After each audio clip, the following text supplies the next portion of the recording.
Hello friends, welcome to my channel Learn Along Vinod. Today we will discuss public administration. इसमें हम जो BA third year का एक paper है जिसका नाम है constitutional and administrative aspects of Himachal Pradesh. इसका कोड है PUBA 307A। तो इस पेपर को हम डिस्कस करेंगे। इस पेपर में जो टॉपिक्स है उसमें यूनिट 1 है कॉन्स्टिट्यूशनल हिस्ट्री। इसमें हम emergence of Himachal Pradesh, Himachal as chief commissioner and part C state, reorganisations of Himachal Pradesh and state reorganisation commission, Himachal Pradesh towards full statehood. दूसरा यूनिट है administrative history, Himachal Pradesh under chief commissioner, administration of Himachal Pradesh during Union Territory period, administrative setup of Himachal Pradesh at the time of reorganization, present administrative setup of Himachal Pradesh at state, division, district and block level. तीसरा unit है local government in Himachal Pradesh, the silent features of 73rd Constitutional Amendment Act, silent feature of 74th Amendment Act, composition and functions of Gram Panchayat, Panchayat Samiti and Jila Parishad, and composition and functions of Municipal Corporation and Municipal Council. And the last unit is transparency and accountability of governance in Himachal Pradesh. इसमें हम पढ़ेंगे the Himachal Pradesh public service guarantee act 2011 and feature of RTI, Right to Information Act 2005 and HP RTI Rules 2006। तो ये topics हैं इस paper में। तो इससे पहले कि हम फर्स्ट यूनिट का फर्स्ट टॉपिक स्टार्ट करें, आपको ये बता दूं कि इस पूरे पेपर के लिए आपको कौन कौन सी बुक्स जो हैं वो देखनी है और कौन कौन सा मटेरियल जो है वो आप देख सकते हैं जहां से आप अपने आप को एग्जामिनेशन के लिए प्रिपेयर कर सकते हैं। तो उसके लिए रिकमेंडेड लिटरेचर जो है वो है मियां गोवर्धन सिंह की एक बुक है Himachal Pradesh history, Jagmohan Balokhra the wonderland Himachal Pradesh an encyclopedia, और इसका हिंदी वर्जन भी है जिसका टाइटल है अलौकिक हिमाचल प्रदेश। तो इसको भी आप देख सकते हैं। फिर आपकी हरिकृष्ण मिट्टू की एक बुक है हिमाचल प्रदेश, जो National Book Trust of India इसका पब्लिकेशन है। फिर आपकी आर के कौशल की बुक है socio economic geographical and historical survey. फिर MS Ahluwalia history of Himachal Pradesh. फिर जो आपका department of economics and statistics है गवर्नमेंट ऑफ हिमाचल प्रदेश का, उसका इकोनॉमिक सर्वे आता है 2017-18 का रेकमेंड किया है, लेकिन आप 19-20 18-19 19-20 20-21 का इकोनॉमिक सर्वे देख सकते हैं। फिर the Himachal Pradesh Panchayati Raj act 1994, Himachal Pradesh RTI rules 2006। ये आपका रिकमेंडेड लिटरेचर है जहां से आप अपने एग्जाम के लिए प्रिपरेशन कर सकते हैं। और इसके अलावा जो गवर्नमेंट ऑफ हिमाचल प्रदेश की साइट्स हैं, वेबसाइट्स हैं, उसके ऊपर आप जाके वहां से भी इंफॉर्मेशन कलेक्ट करके अपने नोट्स वगैरह बना सकते हैं और अपनी प्रिपरेशन कर सकते हैं। वैसे अगर बात की जाए, ये जो हमारा पेपर है ये एक तरह से जनरल स्टडीज की बात कर सकते हैं हम, क्योंकि इसमें थोड़ा हिस्टोरिकल पर्सपेक्टिव्स हैं और इसके साथ ही जो हमारे मेन जो एक्ट हैं, चाहे वो आपका 73rd अमेंडमेंट एक्ट हो, चाहे वो आपका 74th अमेंडमेंट एक्ट हो और RTI एक्ट हो, इनके बारे में हमने पढ़ना है। तो आइए शुरू करते हैं। सबसे पहले फर्स्ट टॉपिक है आपका एमरजेंस ऑफ हिमाचल प्रदेश। तो जैसा कि हमें पता है कि हिमाचल प्रदेश, अगर हम 47 या 48 से पहले की बात करें, 1948 से पहले की बात करें, तो हिमाचल का अस्तित्व नहीं था, क्योंकि इससे पहले ये क्षेत्र जितना भी था वो सारे का सारा क्षेत्र जो है वो अलग अलग रियासतों में बटा हुआ था। ठीक है, तो जिस जैसे बहुत से लोगों ने, बहुत से नेताओं ने जन आंदोलन चलाए, प्रजामंडल स्थापित किए, और उन प्रजामंडलों ने रियासतों पर प्रेशर डाला, प्रेशराइज किया, जिससे कि उन रियासतों ने अधिकार जो है धीरे धीरे लोगों को दिए, और उसी की वजह से एक लोकतांत्रिक प्रक्रिया जो है इस क्षेत्र में शुरू हुई, और 1948 को एक हिमाचल प्रदेश जो है वो अस्तित्व में आया। ठीक है, तो हिमाचल प्रदेश दो शब्दों के मेल से बना है, हिम और अचल। हिम का अर्थ है बर्फ और अचल का अर्थ है पर्वत, अतः हिमाचल का अर्थ है बर्फ के पर्वत। स्वतंत्रता प्राप्ति से पहले वास्तव में हिमाचल था ही नहीं, यह क्षेत्र अलग अलग रियासतों में बंटा हुआ था। इन रियासतों में स्वतंत्रता आंदोलन के समय बहुत से आंदोलन चले जो वर्तमान हिमाचल के उदय के लिए नींव का पत्थर साबित हुए। परिणाम स्वरूप सन 1948 में हिमाचल वजूद में आया, और 1971 में हिमाचल को पूर्ण राज्य का दर्जा मिला। इसके बाद इस राज्य ने विकास के नए नए आयाम छुए। हिमाचल प्रदेश के उदय को समझने के लिए, जो इमरजेंस है उसको समझने के लिए, हम इसके उदय को विभिन्न कालखंडों में बांटकर समझ सकते हैं। और ये कालखंड स्वतंत्रता प्राप्ति से पहले और स्वतंत्रता प्राप्ति के पश्चात। सबसे पहले स्वतंत्रता प्राप्ति से पहले। स्वतंत्रता प्राप्ति से पहले हिमाचल प्रदेश बहुत सी रियासतों में बंटा हुआ था। इन रियासतों ने न केवल मुगल शासकों के खिलाफ बल्कि ब्रिटिश शासन के खिलाफ भी बहुत से विद्रोह किए। कांगड़ा के राजा बिधिचंद ने जम्मू और कांगड़ा के राजाओं को संगठित करके मुगल सम्राट अकबर के विरुद्ध सन 1588 और 99 में महासंघ बनाया था। जसरोटा और जसबा के राजाओं ने 1594-95 में मुगलों के खिलाफ विद्रोह किया। नूरपुर के राजा वासुदेव और राजा जगत सिंह और उसके पुत्र राजा राजरूप ने भी मुगल सत्ता के विरुद्ध समय समय पर विद्रोह किए। सन 1845-46 के प्रथम अंग्रेज सिख युद्ध ने कांगड़ा और कुल्लू की पहाड़ी रियासतों को अंग्रेजों के अधीन कर दिया। अब ये बातें क्यों? क्योंकि ये एक आपको बताते हैं कि किस तरह से हमारा हिमाचल प्रदेश जो है वो धीरे धीरे अस्तित्व में आया, किस तरह से लोग संगठित हुए, किस तरह से लोग जो बाहरी आतताई थे या बाहरी जो आक्रमणकारी थे, जिन्होंने हमारे देश के ऊपर राज जबरन अधिकार किया हुआ था, उनके खिलाफ किस तरह से इकट्ठे हुए। नूरपुर के राजा बीर सिंह के वजीर श्याम सिंह के पुत्र राज सिंह पठानिया ने कांगड़ा के अन्य राजाओं को के साथ संधि करके एक सेना तैयार की और अंग्रेजों से विद्रोह करके युद्ध आरंभ कर दिया। इसके बाद नवंबर 1848 ईस्वी में कांगड़ा, जसवा और दतारपुर के राजाओं ने अंग्रेजों के विरुद्ध विद्रोह किया, लेकिन अंग्रेजों ने उन्हें हरा दिया। भारत के पहले स्वतंत्रता संग्राम जो 1857 में हुआ था की आग सबसे पहले कसौली की सैनिक छावनी में भड़की। स्वतंत्रता की प्रथम लड़ाई में शिमला पहाड़ी क्षेत्र की सभी रियासतों ने अंग्रेजों का घोर विरोध किया, लेकिन कांगड़ा, चंबा और मंडी के लोगों ने कोई विशेष उत्साह नहीं दिखाया था। 1858 के पश्चात अनेक कारणों से अंग्रेजों का देशी रियासतों के कामकाज में हस्तक्षेप बढ़ गया, और इनमें प्रमुख कारण थे रियासतों के उत्तराधिकार के मामले सुलझाना, अमानवीय प्रथाओं को रोकना तथा कुशासन को समाप्त करने का प्रयास करना। इस दौरान अंग्रेजों ने बहुत से सुधार भी किए, लेकिन अंग्रेजी सरकार जो थी वो क्या करती थी?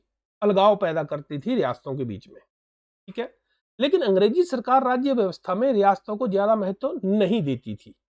ठीक है, लेकिन बाद में क्योंकि जब रियासतों ने थोड़ा सा ऑब्जेक्शन किया तो उसके बाद में अंग्रेजों ने रियासतों को अलगाने की नीति जो है वो त्याग दी और उन्हें राज व्यवस्था में और उन्होंने क्या किया, राज व्यवस्था में रियासतों को महत्व देना आरंभ कर दिया।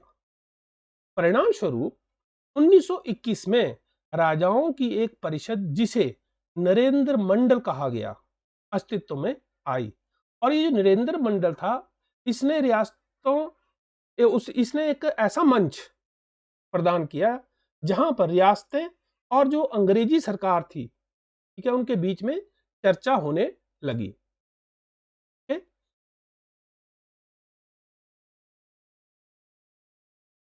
लेकिन रियासतों के राजाओं, राणाओं और ठाकुरों का व्यवहार अपनी प्रजा के प्रति बहुत अच्छा नहीं था।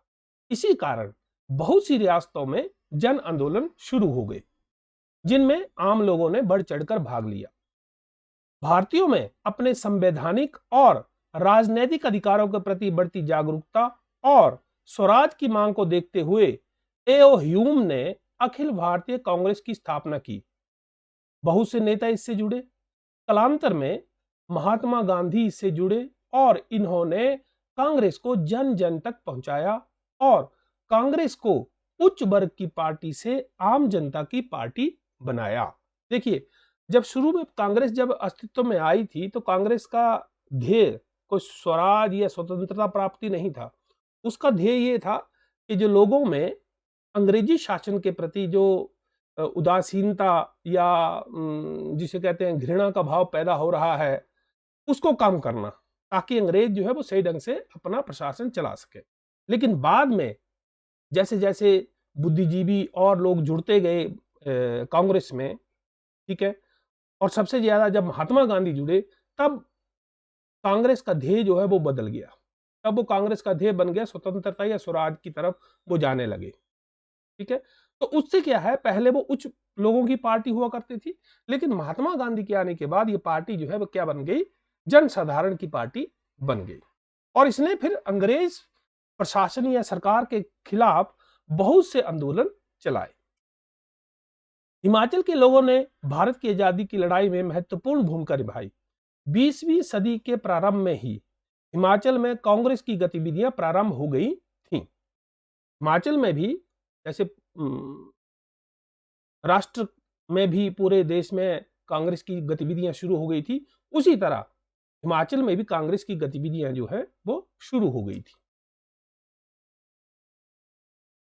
1920 और 23 में शिमला में कांग्रेस आंदोलन ने जोर पकड़ा। बहुत से लोग कांग्रेस से जुड़े और अपने गांवों में शाखाएं खोली, सभाएं की और जुलूस आदि निकाले। हिमाचल की रियासतों में प्रजातांत्रिक अधिकारों के लिए बहुत से प्रजामंडल आंदोलन शुरू हुए। 1939 में लुधियाना में All India State Peoples Congress का अधिवेशन हुआ, जिसमें पहाड़ी राज्यों में प्रजामंडल बनाने और इन क्षेत्रों पर विशेष ध्यान देने का निर्णय लिया गया। इन कदमों के परिणाम स्वरूप पहाड़ी लोगों में एक सामान्य जागृति आई। चंबा, मंडी, बिलासपुर, जुब्बल, सिरमौर तथा अन्य छोटी रियासतों में प्रजामंडलों की स्थापना की गई। दिसंबर 1939 में हिमाचल में कार्यरत प्रजामंडलों के कार्य में तालमेल बिठाने के लिए हिमालयन रियासती प्रजामंडल का गठन किया गया, जिसे अगणित पहाड़ी रियासतों में राजनीतिक गतिविधियों और सामाजिक कार्यों की देखरेख का काम दिया गया। इसी से प्रसिद्ध भाई दो ना पाई दो आंदोलन प्रारंभ हुआ। मतलब ये कि लोगों से कहा गया कि ना तो ब्रिटिश सेना में भर्ती हो और ना ही उन्हें युद्ध चंदा दे। 1942 में विश्व युद्ध में अंग्रेजों के लिए सिरमौर के राजा द्वारा सहयोग देने से लोगों में आक्रोश बढ़ गया। परिणाम स्वरूप लोगों ने पचौता में किसान सभा का गठन किया। 1943 में यशवंत सिंह परमार ने दिल्ली में सिरमौर एसोसिएशन का गठन किया ताकि सिरमौर के लोग प्रजातांत्रिक अधिकारों के लिए लड़ सके। चंबा प्रजामंडल ने भी जनता की सरकार स्थापित करने का आह्वान किया। तो यहां से आप अगर देखें, जब से प्रजामंडल बने तब से जनता की सरकार स्थापित करने के लिए मैक्सिमम सभी प्रजामंडलों ने क्या किया, लोगों का आह्वान किया। ठीक है, अलग अलग तरह की एसोसिएशन बनाई गई ताकि लोगों को प्रजातांत्रिक लोकतांत्रिक अधिकार मिल सके। Himalayan hill state regional council का गठन विभिन्न राज्यों में कार्यरत प्रजामंडलों के कामों को समन्वय करने के लिए किया गया।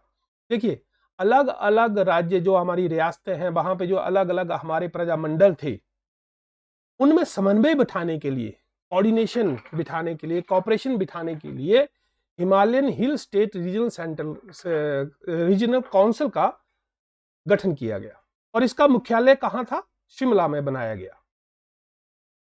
प्रजामंडलों ने राजाओं पर उत्तरदायी सरकारों की स्थापना के लिए बहुत जोर डाला।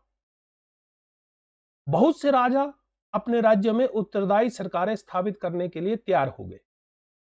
कुनिहार के ठाकुर ने लोगों को प्रशासन में सहभागी बनाया। 25 नवंबर 1947 को कोटी के राणा ने विधान परिषद की स्थापना की। 15 अगस्त 1947 को दियो के ठाकुर ने भी उत्तरदायी सरकार बनाने की घोषणा कर दी। तो ये जो चीजें हुई, ये प्रजामंडलों की एक सफलता थी।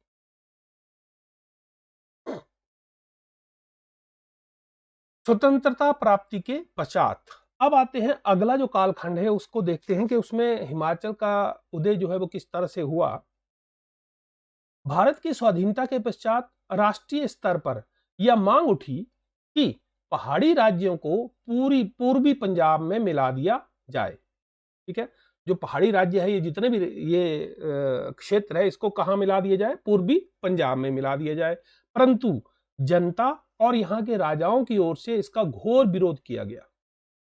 पहाड़ी राजाओं ने जनवरी 1948 में एक बैठक की जिसमें शिमला हिल स्टेट्स यूनियन के गठन का निर्णय लिया गया। 1948 में सभी रियासतों को निर्देश भेजे गए कि बेशक मताधिकार के आधार पर 1000 आबादी के पीछे एक प्रतिनिधि के हिसाब से प्रतिनिधि चुनकर 26 जनवरी 1948 तक सोलन भेजे जाएं। महात्मा गांधी ने मंडी के राजा और बघाट के राजा को सुझाव दिया कि वे प्रजामंडल के प्रतिनिधियों और राजाओं की सभा बुलाकर मिलकर भविष्य का आयोजन करें।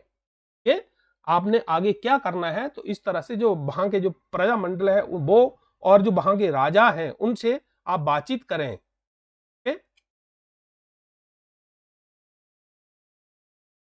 हिमालय की हिल स्टेट्स रीजनल काउंसिल की ओर से सुकेत रियासत में शिवानंद रमौल की अध्यक्षता में अंतरिम सरकार की स्थापना की गई। ठीक है, शिवानंद रमौल की अध्यक्षता में अंतरिम सरकार की स्थापना की गई और यह अंतरिम सरकार 26 फरवरी 1948 से 15 अप्रैल 1948 तक शिमला से काम करती रही। 1 मार्च 1948 को पटियाला में अखिल भारतीय लोक राज्य परिषद की कॉन्फ्रेंस हुई। 2 मार्च को भारत सरकार की मिनिस्ट्री ऑफ स्टेट्स ने दिल्ली में शिमला एवं पंजाब हिल स्टेट्स के शासकों की बैठक बुलाई।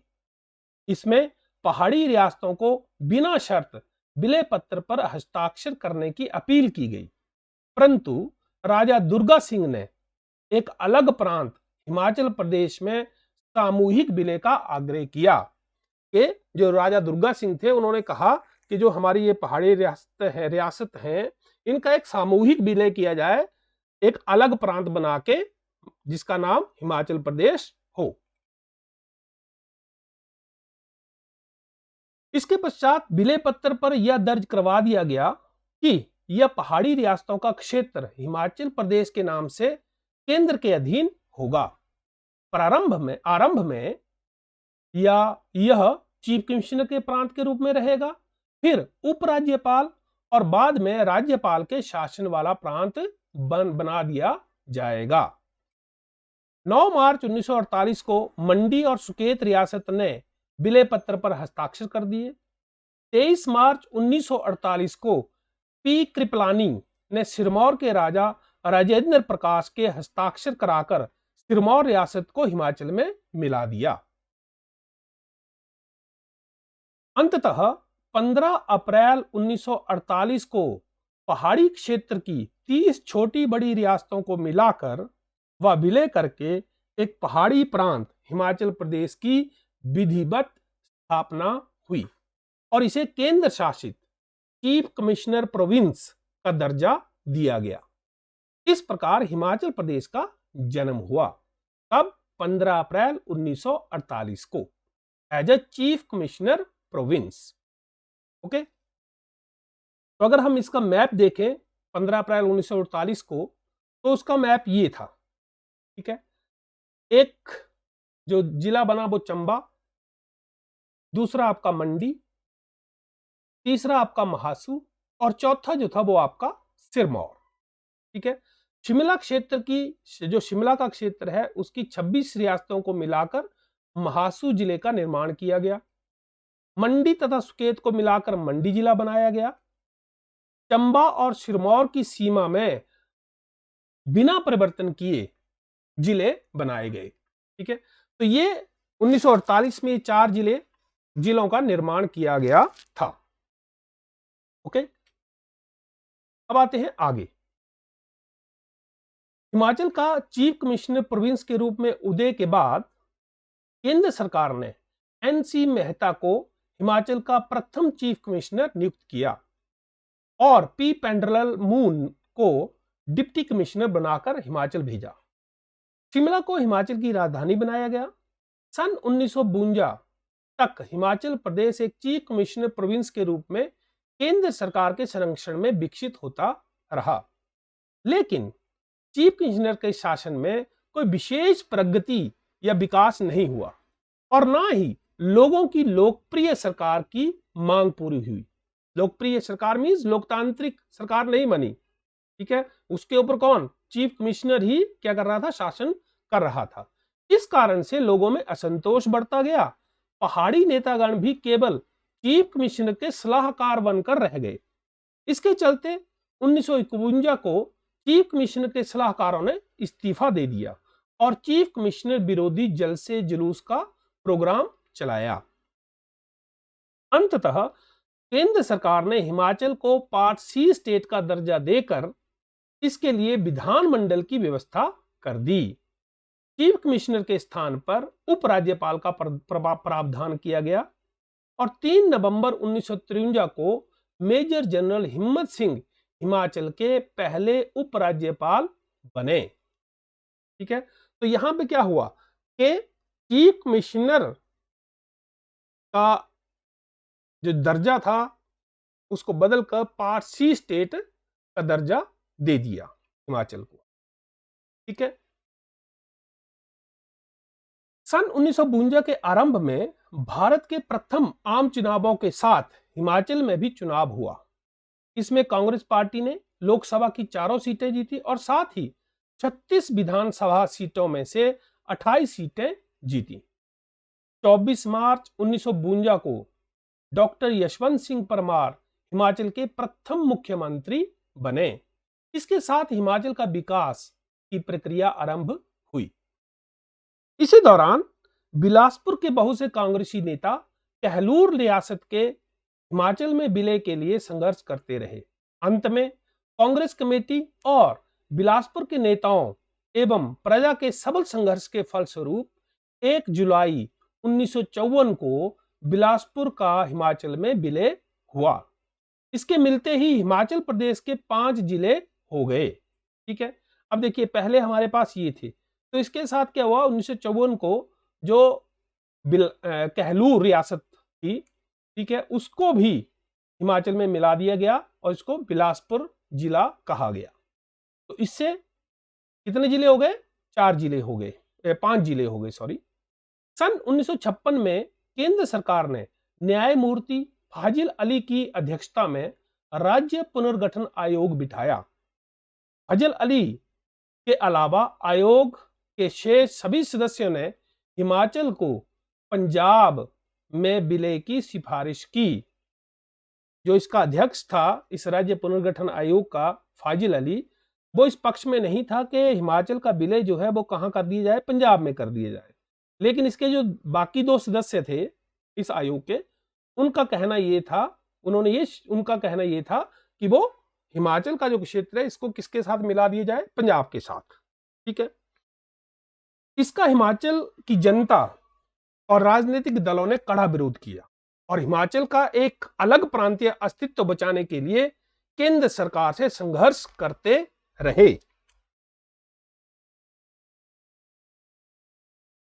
बहुत वाद विवाद के बाद केंद्र सरकार ने हिमाचल को अलग भौगोलिक इकाई रखने का आश्वासन दिया। इसके लिए हिमाचल को लोकप्रिय सरकार का बलिदान देना पड़ा। मतलब कि जो लोकप्रिय सरकार थी जो चुनकर आई थी उसको उसका बलिदान देना पड़ा। केंद्र सरकार ने हिमाचल की विधानसभा को भंग कर दिया गया। 1 नवंबर 1956 को हिमाचल को पार्ट सी स्टेट से बदलकर केंद्र शासित प्रदेश बना दिया गया 1 नवंबर 1956 को। और दिसंबर 1956 को भारतीय संसद ने क्षेत्रीय परिषद विधेयक पारित किया जिसके द्वारा प्रदेश के लिए एक 41 सदस्यीय परिषद का प्रावधान किया गया। इस परिषद के लिए 1957 को चुनाव हुए, परंतु इस परिषद का स्तर एक जिला बोर्ड के समान था। लेकिन हिमाचल के नेतागण हिमाचल में लोकतंत्रीय सरकार की मांग और विशाल हिमाचल बनाने की मांग को केंद्र सरकार के समक्ष रखते रहे। सन 1960 में महासू जिले की किन्नी तहसील को अलग करके एक नया जिला किन्नौर बना दिया गया। इससे हिमाचल के जिलों की संख्या जो है वो कितनी हो गई, 6 हो गई।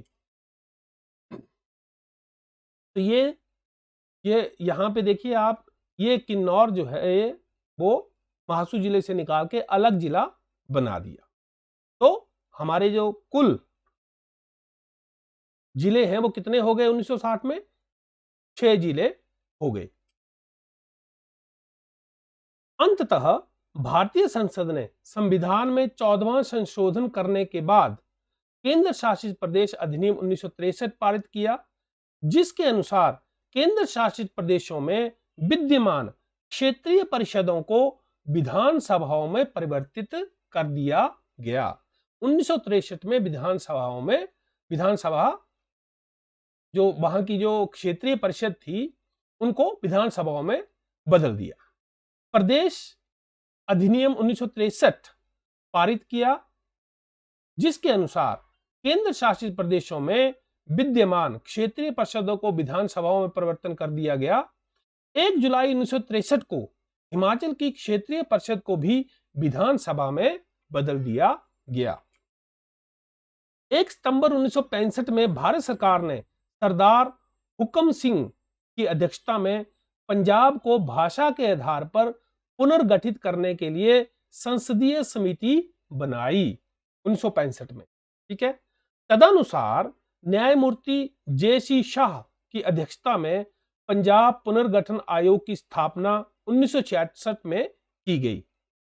इस आयोग की सिफारिश के अनुसार पंजाब के पहाड़ी क्षेत्रों कांगड़ा, कुल्लू, शिमला, लाहौल और स्पीति, नालागढ़, ऊना, डलहौजी, बकलो को हिमाचल में शामिल कर दिया गया।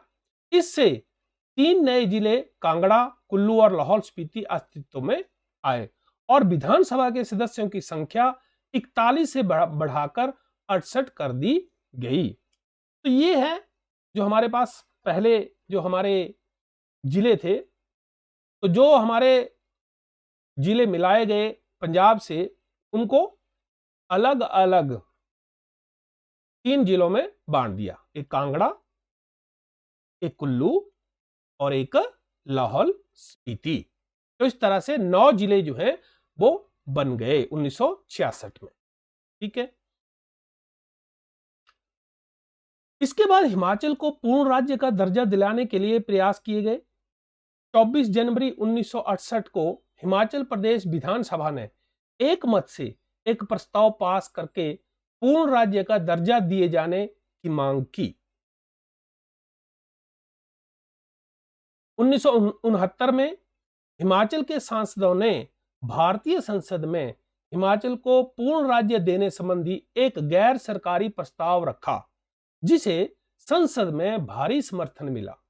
इस पर केंद्र सरकार ने अपनी नीति का पुनरावलोकन करके 31 जुलाई 1970 को हिमाचल प्रदेश को पूर्ण राज्य बनाने की संसद में घोषणा कर दी।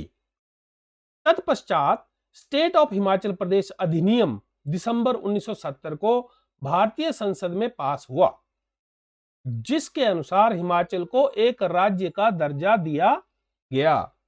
25 जनवरी 1971 को तत्कालीन प्रधानमंत्री श्रीमती इंदिरा गांधी ने हिमाचल प्रदेश को भारतीय संघ के 18वें राज्य के रूप में उद्घाटन किया। ठीक है, तो 25 जनवरी 1971 को हिमाचल प्रदेश जो है वो उसको एक पूर्ण राज्य का दर्जा मिल गया। 1972 में हिमाचल सरकार ने जिलों का फिर से पुनर्गठन किया। कांगड़ा को 3 हिस्सों में बांटकर 3 अलग अलग जिले कांगड़ा, हमीरपुर और ऊना गठित किए। इसी तरह महासू जिले का पुनर्गठन करके 2 जिले शिमला और सोलन गठित कर दिए। इस तरह हिमाचल के कुल 12 जिले बन गए। तो ये हमारे, और पुनर्गठन के बाद क्या हुआ, एक हमीरपुर, कांगड़ा के साथ हमीरपुर, ऊना, महासू का नाम बदल के शिमला और उसको काट के यहां से सोलन जिला जो है वो बना दिया गया। इस तरह से अगर हम हिमाचल के थोड़ा इतिहास की बात करें या उसके उदय की बात करें, तो इस तरह से हिमाचल का उदय हुआ। आप 1857 के बाद जितने भी घटनाक्रम हुए वो सारे के सारे रिस्पॉन्सिबल हैं हिमाचल के उदय के लिए। सबसे जरूरी बात यह है कि हिमाचल को एक अलग राज्य बनाने के लिए सबसे बड़ी बात यह थी कि जो पहाड़ी राजा थे या पहाड़ी लोग थे वो ये नहीं चाहते थे कि वो मैदानी लोगों के साथ मिले, क्योंकि कल्चर अलग है। तो उन्हें ये भी लगता था कि हम उनके जो है गुलाम बन के रहेंगे। इसलिए पहाड़ी लोगों ने बहुत से जन आंदोलन चला के इस क्षेत्र को एक अलग प्रांत के रूप में रखने के लिए संघर्ष करते रहे, और जिसे केंद्र सरकार और भारत सरकार ने माना, और अंततः हिमाचल प्रदेश जो है वो अस्तित्व में आया। अस्तित्व में 1948 में आया और पूर्ण राज्य जो है वो 1971 में बन गया। और उसके बाद हिमाचल में बहुत से विकास हुए, बहुत सा विकास हुआ। ठीक है, एक अग्रणी जिला बनकर उभरा। यहाँ पे बहुत से जितनी भी चाहे वो सरकारी योजनाएं हैं वो सारी की सारी यहाँ पे लागू की गई। बहुत से डिपार्टमेंट्स खोले गए जिससे लोगों को सहूलत हो, लोगों को सेवाएं प्रदान की जा सकें। तो इस तरह से मुझे आशा है कि आपको हिमाचल का जो इमरजेंस है उसको समझने में समझ पाए होंगे। तो इस वीडियो को देखने के लिए आपका बहुत बहुत धन्यवाद। मेरे चैनल को सब्सक्राइब जरूर करें। सब्सक्राइब करने के बाद बेल आइकॉन का बटन दबाएं ताकि जब भी मैं नया वीडियो अपलोड करूं आपको उसकी नोटिफिकेशन जो है वो मिलती रहे। और हाँ, शेयर करना ना भूलें, कमेंट जरूर करें। कोई गलती हो या कहीं पे कोई चीज़ समझ में ना आई हो तो आप कमेंट करके पूछ सकते हैं, और शेयर जरूर करें। धन्यवाद, नमस्कार।